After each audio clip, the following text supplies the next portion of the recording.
ሰላም ንዓኸትኩም ይኹን ሕጂ ድማ ናይ ንባብ ልምምድ ክህልወና እዩ reading exercise ጭሩ ወይ ድማ ዑፍ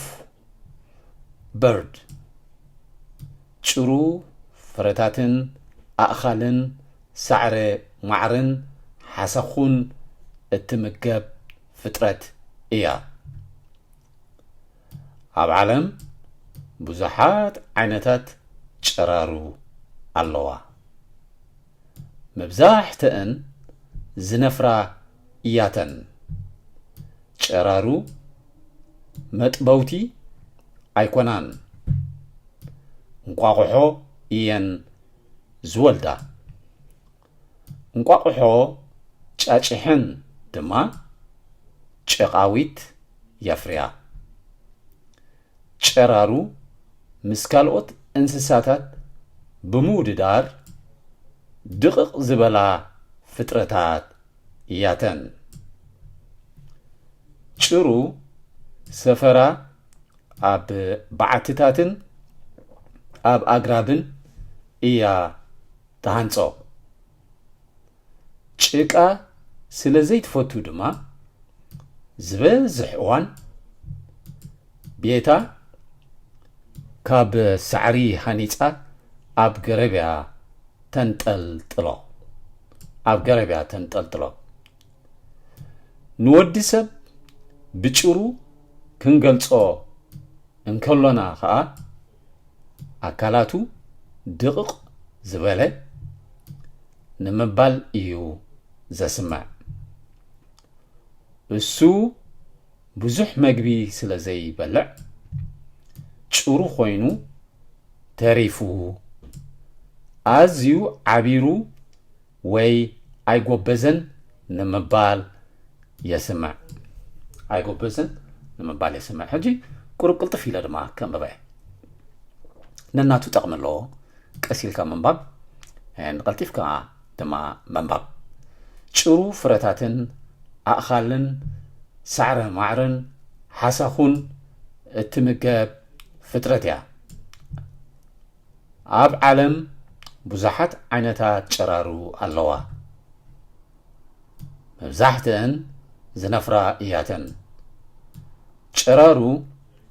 መጥበውቲ ኣይኮናን እንቋቁሖ እየን ዝወልዳ እንቋቁሖ ጫጭሕን ድማ ጨቃዊት የፍርያ ጨራሩ ምስ ካልኦት እንስሳታት ብምውድዳር ድቕቕ ዝበላ ፍጥረታት እያተን ጭሩ ሰፈራ ኣብ በዓትታትን ኣብ ኣግራብን እያ ተሃንጾ ጭቃ ስለ ዘይትፈቱ ድማ ዝበዝሕ እዋን ቤታ ካብ ሳዕሪ ሃኒፃ ኣብ ገረብያ ተንጠልጥሎ ንወዲ ሰብ ብጭሩ ክንገልጾ እንከለና ከዓ ኣካላቱ ድቕቕ ዝበለ ንምባል እዩ ዘስምዕ እሱ ብዙሕ መግቢ ስለ ዘይበልዕ ጭሩ ኮይኑ ተሪፉ ክንብል ከለና ኣዝዩ ዓቢሩ ወይ ኣይጎበዘን ንምባል እዩ የስምዕ Thank you. ሕጂ ድማ ቃላት ክንመሃር ኢና ግን ሓንቲ ዝዘከርኳ ዘይፀሓፍኳ እንታይ ኣላ መጥበውቲ ትብል ቃል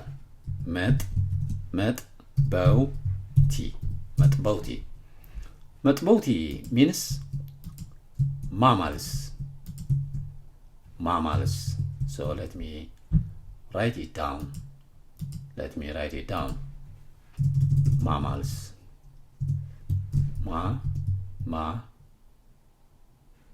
mammals am I correct my spelling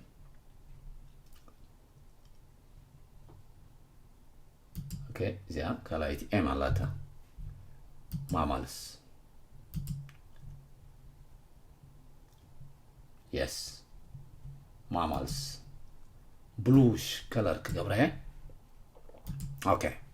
so let's read them together now Let's read them together. መጥበውቲ መጥበውቲ ማማልስ ፍረታት ፍረታት fruits ኣእኻል ኣእኻል crops ሳዕረ ሳዕረ ማዕሪ ሳዕረ ማዕሪ grass ሓሳኹ ሓሳኹ ሓሳኹ ሓሳኹ insects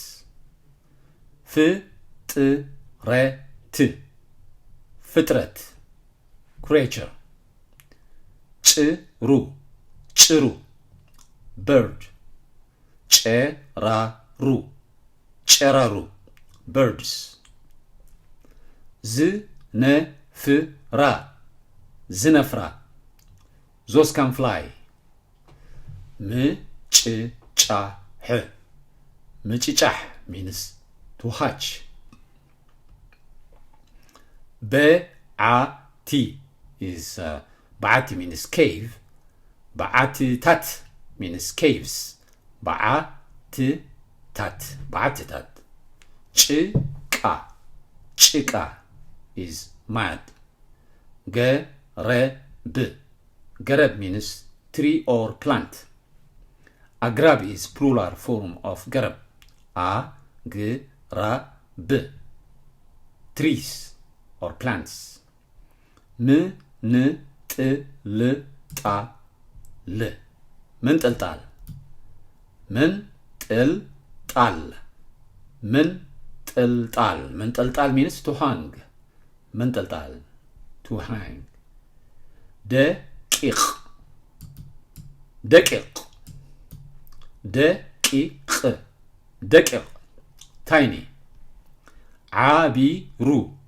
ዓቢሩ became skinny አይጎበዘን አይጎበዘን አይጎበዘን አይጎበዘን means he's not grown አይጎበዘን ንድገመንዶ እንደገመኒና ነዘን ቃላት እንደገመኒና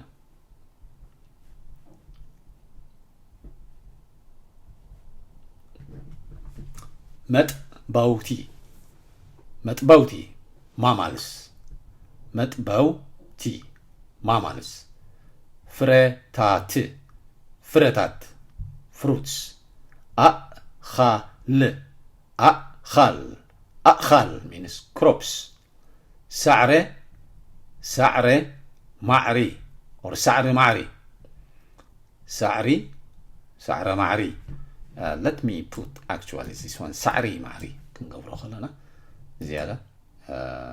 ትርጉም ኣለዎ okay ንእግረ መገደይ ሳዕሪ ክንብል ከለና ግራስ እዩ ሳዕሪ ግራስ እዩ ማዕሪ ግን ናሽቱ ደቀቕቲ ኣውፅልቲ ዘለዎ ዓይነት ሳዕርታት እዩ ግን ኣውፅልቲ ዘለዎ ንኣብነት ከም ኣሕምልቲ ሳዕሪ ይኮኑን ዝኾነ ዓይነት ሓምሊ ቆፅለ መፅሊ ሳቶም ማዕሪ እዮም ዝበሃሉ ሳዕሪ ድማ ግራስ ኦኬ ሓሳኹ ሓሳኹ insects ፍጥረት ፍጥረት creature ጭሩ ጭሩ bird ጨራሩ ጨራሩ birds ዝነፍራ ዝነፍራ ዝነፍራ means those can fly ምጭጫሕ ምጭጫሕ to hatch በዓቲታት በዓትታት caves ጭቃ mud ገረብ ገረብ is tree or plant agrab is trees or plants ምንጥልጣል ምንጥልጣል منطلطال means to hang. دقيق is tiny. عبيرو كنبل كلنا عبيرو زغلع عبيرو is became skinny. I go bezen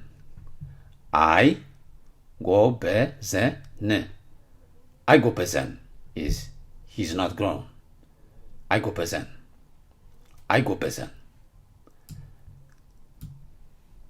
So تايك بلوكم دلي